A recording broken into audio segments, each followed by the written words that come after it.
Nós somos do grupo responsável por apresentar sistema límbico, a parte de memórias. Somos da 167 sub-C e esses são os componentes do nosso grupo.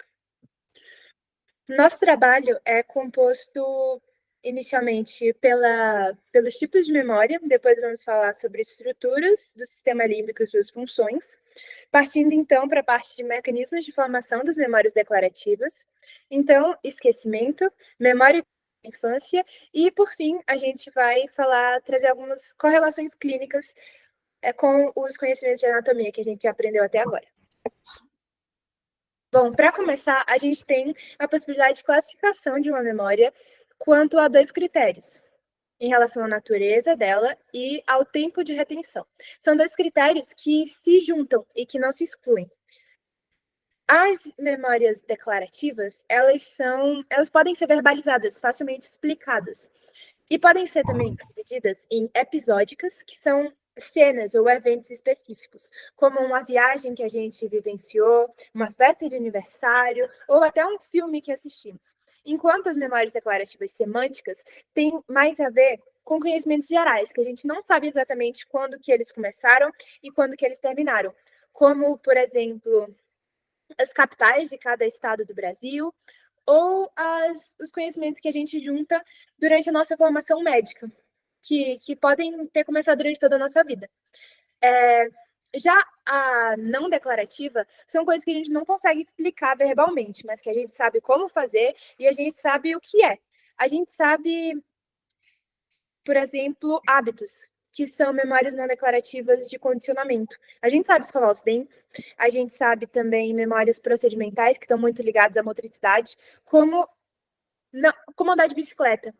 E essa relação com a questão motora relaciona essa memória a outras partes do nosso sistema nervoso, como, por exemplo, o cerebelo e os núcleos da base. Já quando a gente parte para a classificação da memória pelo tempo de retenção, a gente pode classificar ela em operacional ou de trabalho, que são memórias muito curtas, necessárias que durem só até o fim de um raciocínio. Quando, por exemplo, quando estamos lendo um livro e precisamos lembrar das palavras anteriores para que a frase faça sentido. Mas elas não necessariamente se tornam memórias de curto prazo. E dependem muito também da nossa atenção.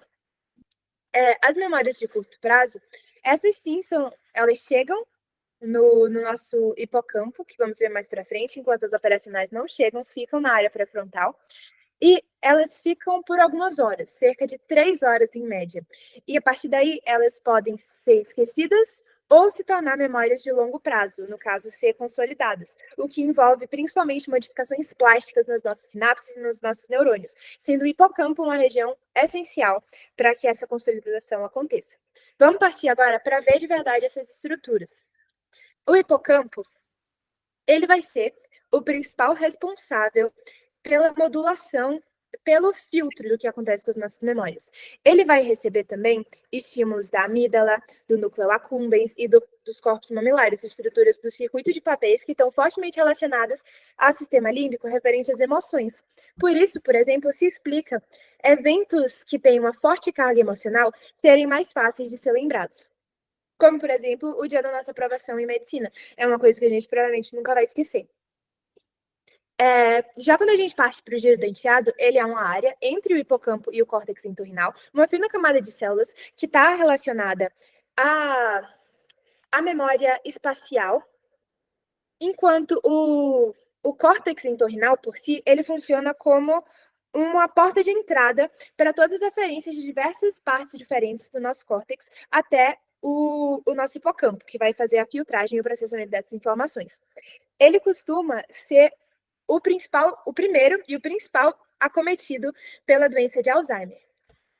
A gente tem também o córtex cingulado posterior, que está relacionado à memória espacial e permite que a gente se oriente no ambiente, e ele também está muito fortemente relacionado ao córtex hipocampal, que permite que a gente lembre cenários complexos.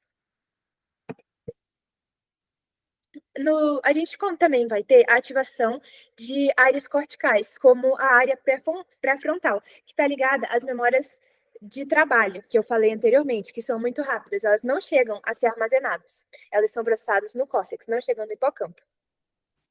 Bom, como a Mari falou, existem diversos componentes que estão ali envolvidos no processo da memória, e agora nós vamos falar um pouco dos mecanismos de formação de memórias declarativas. Lembrando que as memórias ocorrem de modo paralelo e não sequencial. E aqui está descrito, né, como a Mari já disse antes, todos os componentes que estão envolvidos: o hipocampo, a amígdala lateral, basolateral, o córtex entorrinal, o córtex parietal posterior, o córtex cingulado anterior, o córtex retroesplenial e o córtex pré-frontal. Bom, primeiro, assim que retemos uma informação, assim que recebemos uma informação e precisamos retê-la, quais são os componentes que estão envolvidos nessa retenção? Bom, primeiramente, após a aquisição, vai participar, né, ou sempre o hipocampo é o protagonista da memória, a amígdala basolateral também vai participar, o giro denteado e várias outras regiões corticais vão estar relacionadas à aquisição. Já para a evocação da memória, ou seja, quando você retém a informação e precisa evocá-la, seja por uma lembrança, ou seja pela fala mesmo, está relacionado também à ativação do hipocampo e também regiões corticais estão envolvidas nesse processo. Bom, já para a consolidação da memória, é um mecanismo muito interessante, muito legal que a gente pode ver, o potencial de longa duração, que é o LTP. Esse LTP, ele consiste no aumento persistente da resposta dos neurônios à breve estimulação repetitiva de oxônio. Ou seja, esse glutamato que está presente aqui é um neurotransmissor que, assim que ele é ativado, que assim que ele é liberado, já é um gatilho para iniciar o LTP. E após essa sucessão de gatilhos, né, essa sucessão de aumento persistente, vai ocorrer a síntese de proteínas que modificarão a estrutura da sinapse e formarão novas sinapses. Bom, e como ocorre a formação de memórias declarativas? Bem, a formação de memórias declarativas ocorre principalmente na região CA1. Logo depois dessa região CA1, ela vai para o subículo e depois faz uma conexão com o córtex entorrinal, que não está representado aqui, logo depois para o giro denteado, vai para a região CA3 e volta para a região CA1 do hipocampo. Esse circuito básico do hipocampo é capaz de reverberar e todas as suas áreas podem evidenciar a plasticidade e o LTP, que é o que nós já conversamos aqui. Bom, a gente fala tanto de lembrar, de reter memória, da lembrança mesmo, da memória, de evocar a memória, e o que é o esquecimento? Bom, o esquecimento, seja ele da memória de trabalho, de memória de longa duração, é o mais normal do que se imagina. Apesar de ser contraintuitivo, é mais comum, é mais natural esquecermos do que lembrarmos. Bom, é até interessante dizermos que quanto mais se usa a memória, menos se perde. Já aquela memória que não é usada, ela é decorrente de atrofia da sinapse por falta, né, desse uso. Bom, e a memória na primeira infância, como ela ocorre?